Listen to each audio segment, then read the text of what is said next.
Are you the kind of person that's well suited to learn another language? And specifically to speak another language, to gain fluency speaking to others? I think we all know some people are probably better cut out for this than others. There's some prerequisite knowledge, but there's a lot of intangibles associated with that. So that's what we're going to dissect in today's video. All right, so let's get into this idea of who's best suited to learn a language, to speak a language, should I say. That's all I care about is speaking, the ability to speaking, to ultimately gain some level of fluency. I'm going to cover three topics. One is the requisite knowledge acquisition, the largely left brain activities associated and required to do that. And then we'll get into more right brain communication, skill-based activities associated with this process. And then I'm going to share with you my own personal experience. Where do I sit in those camps? And what advantages, what disadvantages, and there was a big one for me that I had to overcome and address as part of my process. And I'm hoping that this will really share some insight and maybe help you think about where you are in all this and your likelihood for success or failure in doing so. As I've mentioned before in prior videos, speaking is a skill.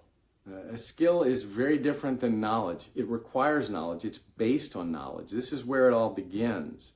Your understanding of the language, all the grammar, the syntax, the structure, the vocabulary. If you don't have that, you obviously can't speak and perform the skill of speaking. So this is important. You must acquire this. Can you start your journey towards fluency with no knowledge? I think you arguably can, because these are skills associated with speaking. It's pronunciation. There's a lot of elements are associated with speaking, but the knowledge acquisition has to happen.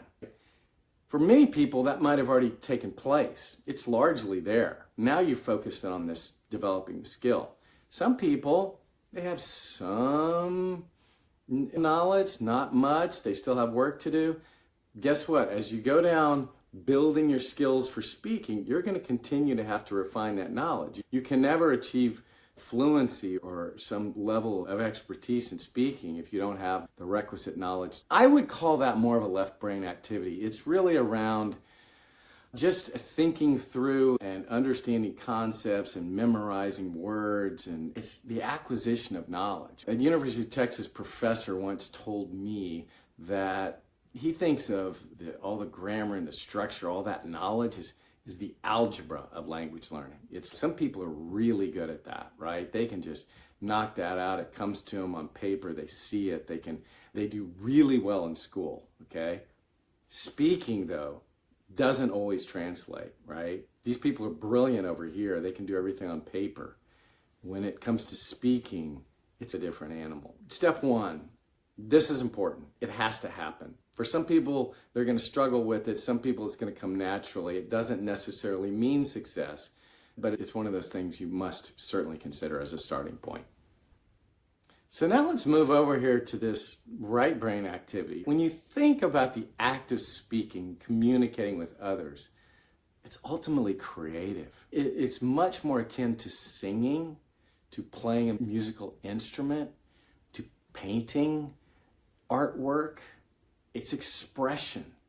It's taking knowledge and presenting it to others. It's performance. It's really a different gig. And it's really interesting when you pause and think about that, which is this something that I'm naturally geared toward? Do I have that in me? And things like speaking publicly, that's a form of communication I feel like it's more right-brained. You're perceiving your audience, you're understanding what's connecting, what's not. A lot of people are in sales, really good at this, understanding. They love the real-time interaction and dialogue, the enjoyment of searching in your mind for the perfect word to communicate the nuanced message you're trying to do. It's much akin to a guitarist, like playing that unique riff or that something on the guitar that connects with their audience.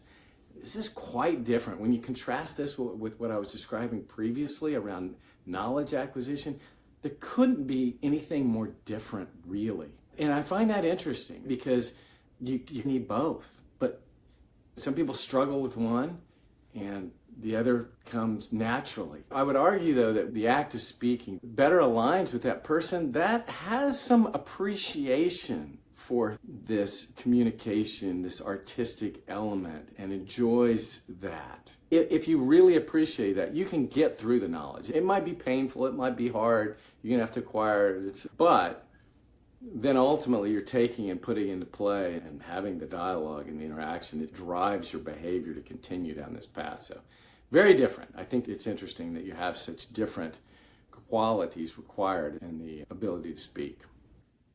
Okay, so let me now share a little bit about my own personal experience and having gone through this. I'm one of these unique individuals that's pretty left brain and right brain. So my background, I studied engineering in college. I'm a problem solver. I was a guy who used to take things apart as a child and put things back together. I'm very operationally oriented, logical thinker, right? Studied a lot of algebra over the years, right? Yet there's a side of me that's always appreciated. What did I want to really study in college?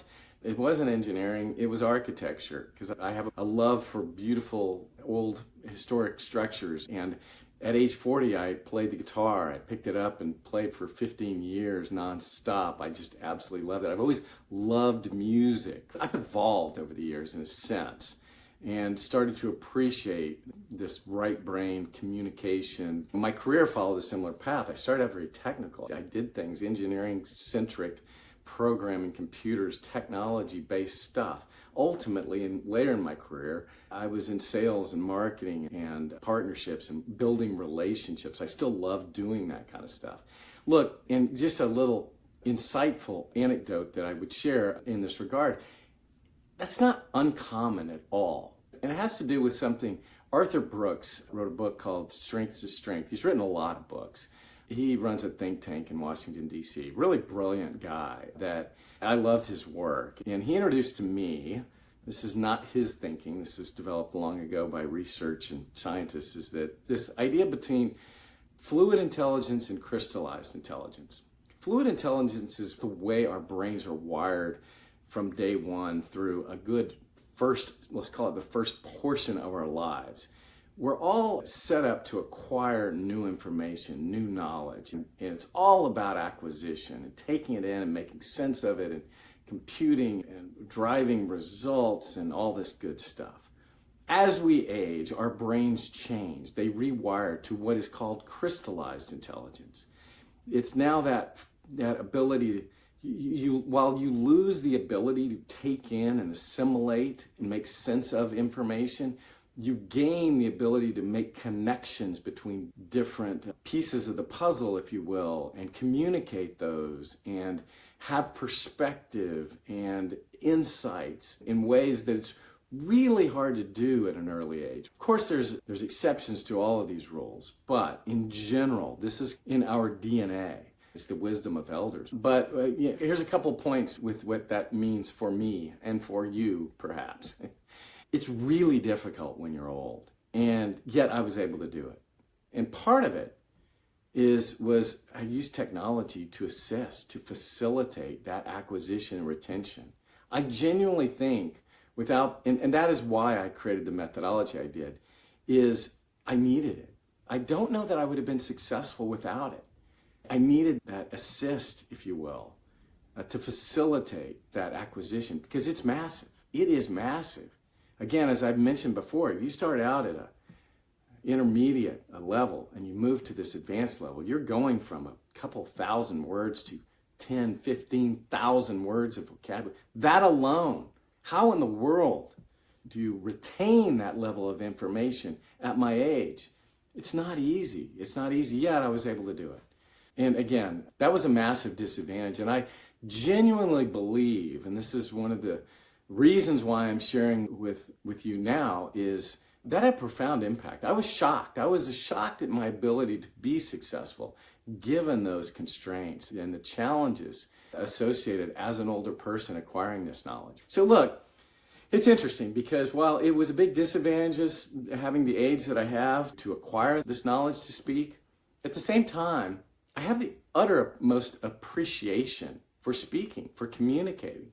So on the other hand, It was inspiring. This is what I want to do. I'm doing this for no good reason, really, other than I just love the art of communicating and expressing and connecting with others. So it was inspiring, yet super challenging at the same time, this age thing. I genuinely believe with the right motivation and the tools to assist in the process, I think anybody can do this. I really do.